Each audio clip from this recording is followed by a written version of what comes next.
Les grosses têtes de Philippe Bouvard sur RTL. Bonjour. Deux particularités très remarquables aujourd'hui. D'abord, l'arrivée d'une petite nouvelle que on connaît bien car c'est un auteur à succès et à plusieurs succès. Régine Deforges. Oh, bravo. Bravo.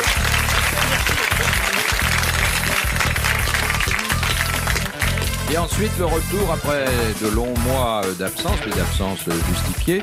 Il a pu produire un mot d'excuse de tous les directeurs de théâtre qu'il avait employés, de Roger Pierre. Bravo. Bravo. Mon vieux camarade, le doyen des hommes d'esprit français, l'Einstein de la baliverne, André Gaillard. On ne l'a pas fait, l'Einstein de la baliverne, on ne l'a pas fait. C'est joli.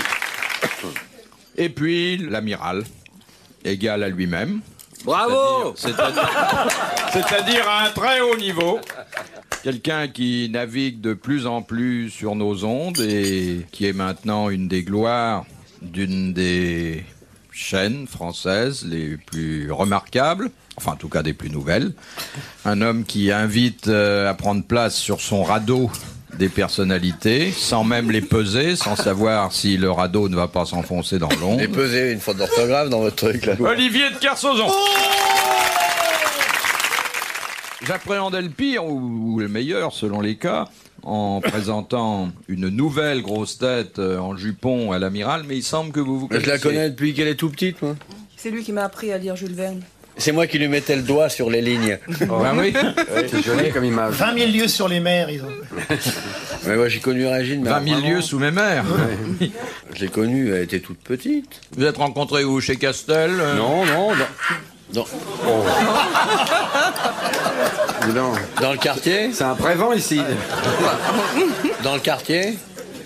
Et Castel m'avait dit à l'époque, tu vois cette petite jeune fille, elle est très belle, très intelligente. Belle, je voyais, très intelligente, je voyais pas. Il a toujours pas vu. Et jeune fille, vous étiez sûr? Oui, fille jeune. Et puis après, il m'a dit, tu verras un jour cette femme, parce que le temps avait passé sur ses épaules, sans pour autant marquer son visage qui reste serein. Un jour, cette femme, qui est en train de tailler ses plumes pour écrire dans la langue française, va faire quelque chose d'étonnant. Et moi, j'ai vu des scores littéraires. C'est effrayant.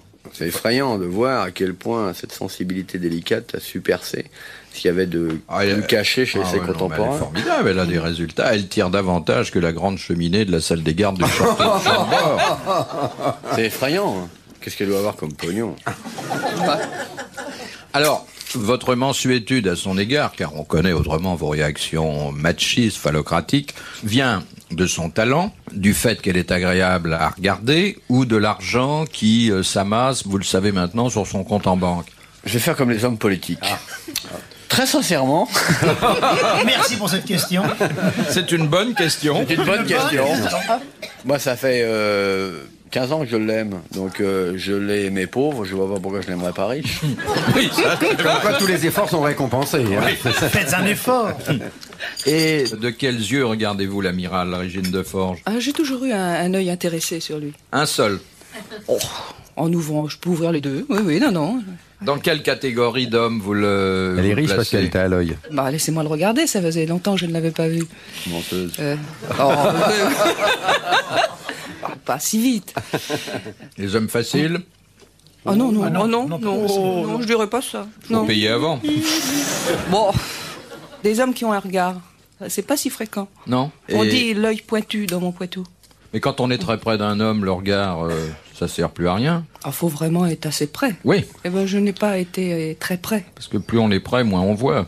On ferme les yeux en général. Alors donc le regard, c'est pour la phase Tu fermes préliminaire. les yeux, toi? Moi, je garde toujours les yeux ouverts. Bah, c'est normal, il faut bien qu'il y ait... Mais c'est vachement dur. Ah oui. Ah ouais. C'est vachement dur. Ouais, mais les yeux ouverts sur le réveil, sur la table de nuit, parce qu'il y a la prochaine livraison qui attend. Gardez les yeux ouverts durant toute la période de la discussion. Ouais, mais faut- Eh bien, c'est super dur. Et à quoi vous pensez pendant ces moments-là? À prendre l'âme de l'autre.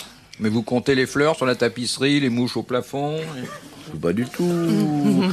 C'est un élan, c'est l'élan de la matière, c'est l'histoire de l'homme qu'on se raconte que lorsqu'on a la chance d'approcher une femme d'à peu près, ça n'a rien à voir avec tous les petites saloperies, avec les bonnets de Mickey, les fouets. C'est l'élan, lorsqu'un homme approche une femme, vraiment, il est en train de réécrire l'histoire du monde. C'est la première histoire du monde. C'est lorsque Adam a vu apparaître Ève.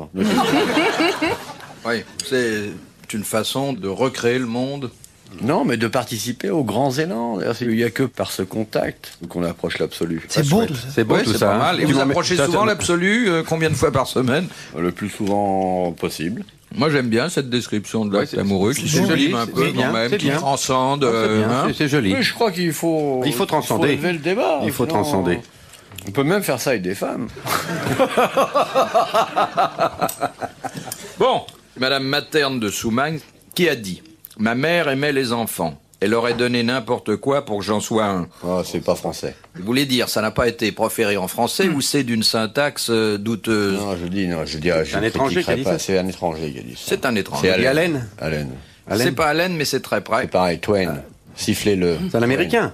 Un Américain. Ouais, c'est pas... C'est parce que la syntaxe n'est pas... La traduction n'est pas Chaplin. bonne.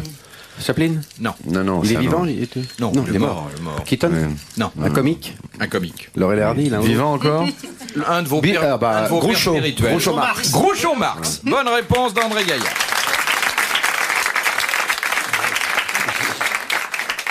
C'est une mère étonnante d'ailleurs, la mère des Marx. C'est une bonne femme fantastique. Vous l'avez connu? Très bien, oui d'ailleurs. Mais c'est d'ailleurs elle qui a obligé ses fils à faire du théâtre. Ils voulaient pas faire du théâtre. Mais... En fait, il y avait le seul qui chantait juste à l'époque, c'était Groucho. Les autres ne savaient rien faire. Groucho Marx prenant le pouls à quelqu'un. Écoutez, cher ami, ou vous êtes mort, ou ma montre est arrêtée. Question de Madame Raison-Roy d'Orchamps qui a dit « Il y a dans l'acte d'amour, nous y revenons, une grande ressemblance avec la torture ou avec un acte chirurgical. » C'est ce que je vous disais. Un Français qui a dit ça? Un Français. Oui, mort. Guitry, non? Mort. Mort, mais Mais- mort il y a longtemps. Mort torturé d'ailleurs. Ah bon, c'était un cérébral. Mort il y a longtemps. Oui. Au Il y a 19e? Au 19e, au 19e. Pas Balzac, C'est non? plus de 30 ans, alors. Un romantique? Si on Baudelaire. Oui. Baudelaire, ouais. Bonne réponse de Régine Deforge, qui, toute nouvelle en ces lieux, n'a pas mis plus de 5 minutes pour donner sa première bonne réponse. C'est bien. Alors, essayons d'en savoir davantage sur ce que vous pensez. Est-ce que vous considérez donc que l'acte amoureux a une ressemblance avec la torture ou avec un acte chirurgical? C'est à moi que ça s'adresse? Oui, oui. On l'appelle la petite mort aussi. La petite mort, oui, c'est La assez petite joli. mort, Oui, le grand frisson, la petite mort. Acte chirurgical, non. C'est non. peut-être une torture quand c'est mal fait. C'est pire, c'est emmerdant.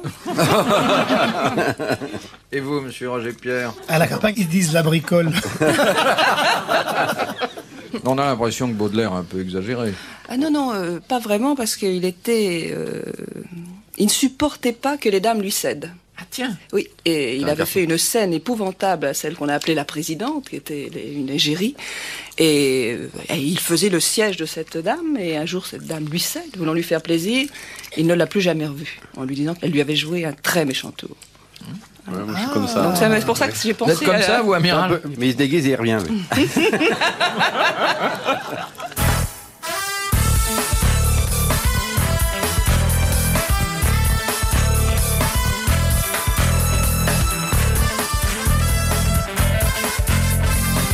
Vous savez que nous avons un correspondant ecclésiastique régulier, qui est monsieur l'abbé Pierre Lot de Méolté, qui m'envoie des questions édifiantes, Oui. mais qui est plein d'indulgence pour nos débordements et nos turpitudes. Bah, heureusement.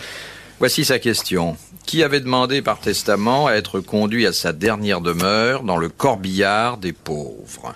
C'est un riche. Saint-Vincent de Paul. Non. C'est un riche parce Son que... désir ne fut pas respecté. C'est un riche parce que les pauvres, les pas- vrais c'est pauvres, pas on les un emmène roi, dans des c'est pas un corbillards roi, de ça. pauvres.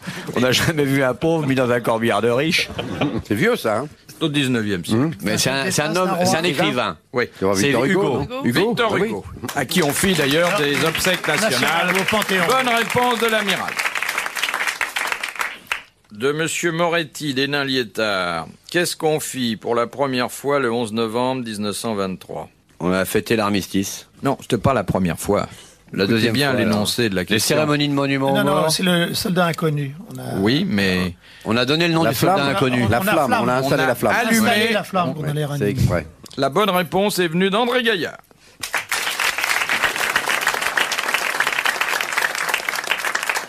Monsieur Dercy de Paris. Le carat est, vous le savez, l'unité de poids du diamant. Quel Et est du mel aussi.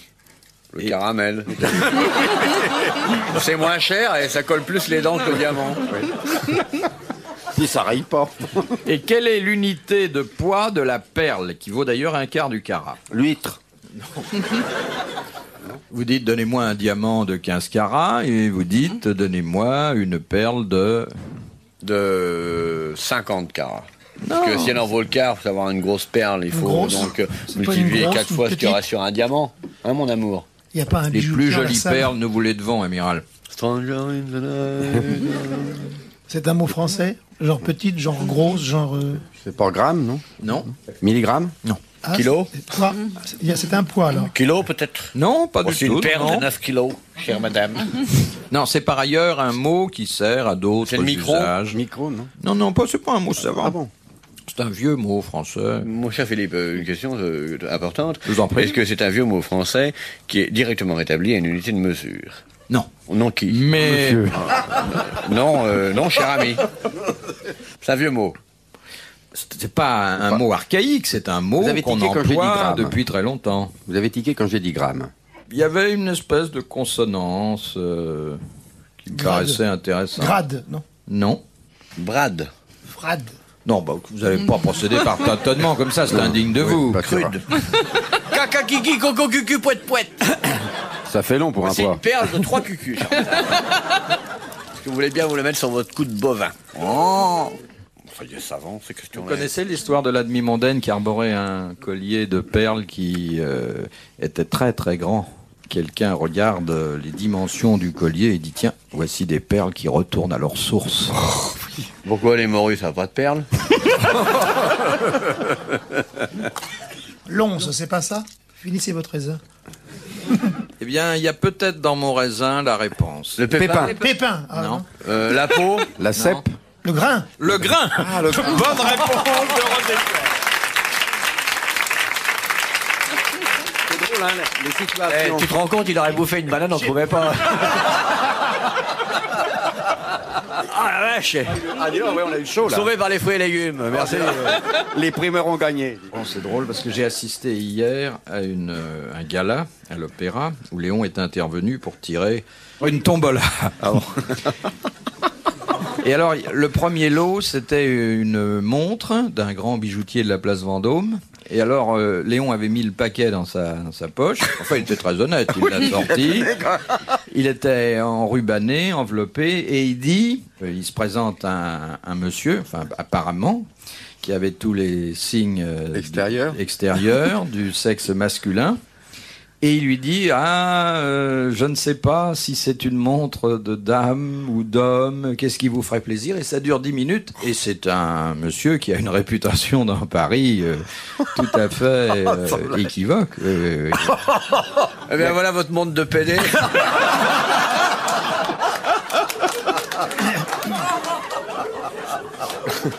Oh, c'est drôle, ça. Dans un théâtre où il y avait des homosexuels, il y a un jeune journaliste qui est venu un jour, c'était sous l'occupation, il fait « Bonjour messieurs, je viens pour le journal Détente. » Oh, pardon. Vous avez vu qu'il y a une presse homosexuelle de plus en plus bien sûr. copieuse, fournie. Ça tire pas mal. Ils ont des rotatives à pédales.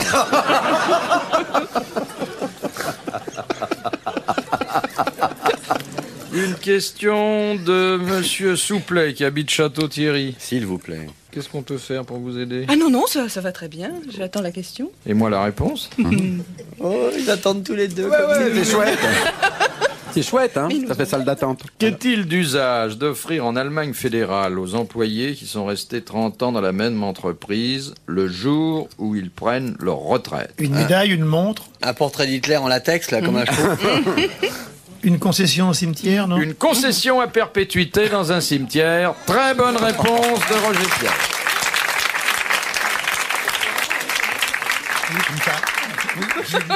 Vous imaginez, amiral, vous êtes chef d'entreprise, monsieur Gaillard prend sa retraite aujourd'hui, Oui. vous lui décrivez le cadeau que lui offre la maison. Oui, s'il vous plaît. Cher ami, l'aube s'était à peine terminée sur la guerre de 14, que déjà vous entriez dans l'usine, petit enfant, chétif et trottinant. Vous avez été mis aux presses et à la machine. Vous avez perdu un bras, récupéré un peu d'argent, et après on vous a mis, lors de la modernisation, à la comptabilité. La comptabilité vous a vu plusieurs années avant que la guerre ne vous rappelle au front, dont vous êtes revenu blessé, mais dont l'usine s'enorgueillit de posséder à l'époque son premier blessé au front. Au front, il y a la fesse. Exactement. Les années qui passèrent vous virent dans les couloirs et nous permirent de montrer aux jeunes à quel point la dévotion que vous montrâtes à notre entreprise permet à ceux qui ne connaissaient pas encore le Japon d'en deviner déjà les mœurs. Passé de l'emballage au déballage, vous avez raconté notre comptabilité secrète aux impôts, on vous a cependant gardé. Traître professionnel, menteur, abjureur, malsain. Vos 9 enfants sont rentrés dans l'usine comme vous afin de continuer à pousser une belle race de travailleurs dans lequel le chômage n'est qu'une fleur abjecte que l'on rejette au loin. Lors de la grève, vous avez apporté un seau et une pelle parce que vous croyez encore à l'âge de 50 ans qu'il s'agissait de jouer sur une plage. Ce qui montre à quel point, durant tant d'années, vous vous êtes éloigné du syndicalisme et vous avez accepté de travailler pour le patronat. Aujourd'hui, l'horloge sonne le joyeux tatilabulement de la retraite. Et c'est avec émotion que devant la première machine que vous vîtes et qui vous prit un bras, je vous offre maintenant de quoi mettre tout le reste.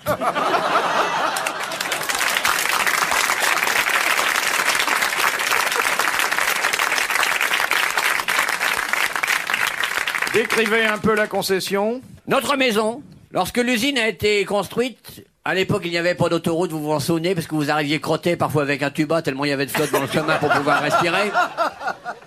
Depuis l'autoroute, le dépôt de pneus, la gare de triage et l'abattoir sont venus comme autant de satellites autour de notre étoile. Mais là-bas, au loin, derrière la zone de HLM délabrée, vous pouvez apercevoir un petit endroit. Et cet endroit, de mon bureau, je le vois. Donc je vous surveille encore. Bien sûr, la concession n'est pas grande. D'ailleurs, si vous aviez perdu vos 2 jambes, 1 mètre carré aurait suffi. Mais comme vous les avez gardés, nous avons 1 mètre carré et demi. De là, sous le marbre offert par l'entreprise, Plastoc et compagnie, vous irez reposer. Et nous, qui avons tant travaillé avec vous, et tous vos camarades, pourront voir où mène l'oisiveté de la retraite. Cette petite concession. Merci, patron. Au boulot, feignant. Alors, bon, c'est vrai d'ailleurs, c'est pas une blague, hein, les journaux en ont souvent parlé. C'est tenu là-bas pour une mesure sociale dont les patrons sont gratifiés. Mais finalement, je vois mal en France une pareille mesure promulguée. Hein. Vous avez vu les prix qui montent? Pour un enterrement, hein. Mais par exemple, un ouvrier 12 000, qui va se faire- 15 000 francs. Il va se faire incinérer alors. On peut mettre une urne dans un caveau, Oh, non? mais c'est ridicule. Mais ça se fait soi, à table de nuit. On n'a pas le droit. On n'a pas le droit de On n'a plus garder. le droit. Ah non, non, on garde plus maintenant. Mais on peut garder. Non, non, c'est exceptionnel. Si on le met dans un cendrier. Oui. Tu files un pourliche au crameur, je veux dire, tu pars avec tout ce que tu veux, même des morceaux pas à toi. Arrête. T'as pas le droit légalement, le mec peut pas dire je vous remets les cendres, mais c'est une question de pognon. Ça. Tu l'allumes un peu, t'es peinard. Même tu peux partir avec de la viande s'il a pas tout brûlé. Si ça n'a pas trop attaché au fond de la gamelle. L'amiral se réveille là dès qu'on parle de mort, de supplice, de. Hein, ah oui, oui. c'est Mais non, quand mais même pas de- extraordinaire. Mais pas hein. de mort, je trouve que le culte de la mort, c'est débile. Oui, c'est vrai. À partir du moment où l'esprit a quitté la viande devrait aller à Canigou puisque l'esprit va au ciel.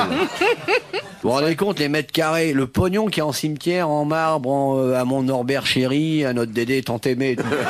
J'ai jamais vu sur une tombe à Marcel Saloupio qu'on a été un toute sa vie, rien qu'un dégueulasse, sa femme qui pouvait pas le blairer, c'était un mauvais coup, ses gosses qui ont été abandonnés par lui et tout, il a jamais écrit ça. Ouais. C'est ridicule le culte des morts. On ferait mieux de s'occuper des vivants. Excusez-les, Régine Deforge, car je vois que vous êtes un peu choquée. Vous êtes choqué? Vous n'êtes pas choqué? Mais moi j'aime bien les cimetières, alors c'est Ah, pour oui. ça que ça... Ah, c'est sympa. Ah, il y a parce les que c'est cimetières. bien, on peut Ah, se c'est pas voyant, promener, ouais, sur c'est des sûr. jardins, puis quand on a envie de pleurer, on est tranquille, là. Personne s'en étonne jamais. Viens chez moi pleurer. Je te fais un cimetière miniature qui se lit. Il vous fera le coup du croque-mort si madame veut embrasser une dernière fois le membre de la famille avant qu'on y ait dedans.